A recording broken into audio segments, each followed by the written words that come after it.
তো hello everyone, আশা করি তোমরা সবাই ভালো আছো। তো 1 তারিখ আমাদের শ্রীনগরে লাস্ট ছিল। তো 2রা এপ্রিল আমরা একদম সকাল সকাল রেডি হয়ে বেরিয়ে পড়েছিলাম পেহেলগামের উদ্দেশ্যে। তো পেহেলগামে যাওয়ার পর ওখানে 3টা স্পট আমরা ঘুরেছি: ভাইসরন ভ্যালি, বেতাব ভ্যালি আর তার সাথে চন্দ্রওয়াড়ি।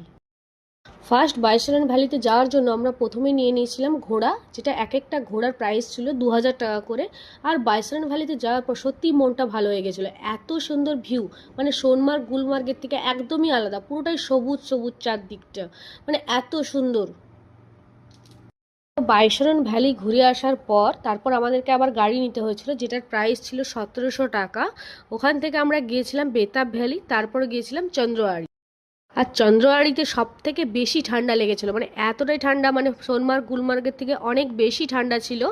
তো অসাধারণ একটা মানে ভিউ ছিল, যেটা হচ্ছে চন্দ্রওয়াড়িতে একদমই টোটাল আলাদাই ছিল, বরফ ছিল বাট ভিউটা টোটাল আলাদা ছিল। পেহেলগাম ছিল আমাদের লাস্ট পয়েন্ট। তো এখানে আমাদেরকে আলাদা করে রুম বুক করতে হয়নি, আগে থেকেই বুক করা ছিল, যেটা আমাদের প্যাকেজের ভেতরেই ছিল। তো রুমটা তোমরা একবার দেখে নাও, খুবই সুন্দর ছিল, তার সাথে হিটার, বেডশিট অ্যান্ড গিজার সব কিছুই ছিল। আমরা শ্রীনগরে কোন রুমে ছিলাম তার নম্বর অ্যান্ড হোটেলের নাম সব কিছুই আমি তোমাদেরকে কমেন্ট বক্সে দিয়ে দেবো। এই ছিল আমার লাস্ট ভিডিও, যদি ভালো লাগে অবশ্যই কমেন্টে জানিও। তারপর আমরা সবাই বাড়ি চলে এসেছিলাম। টাটা।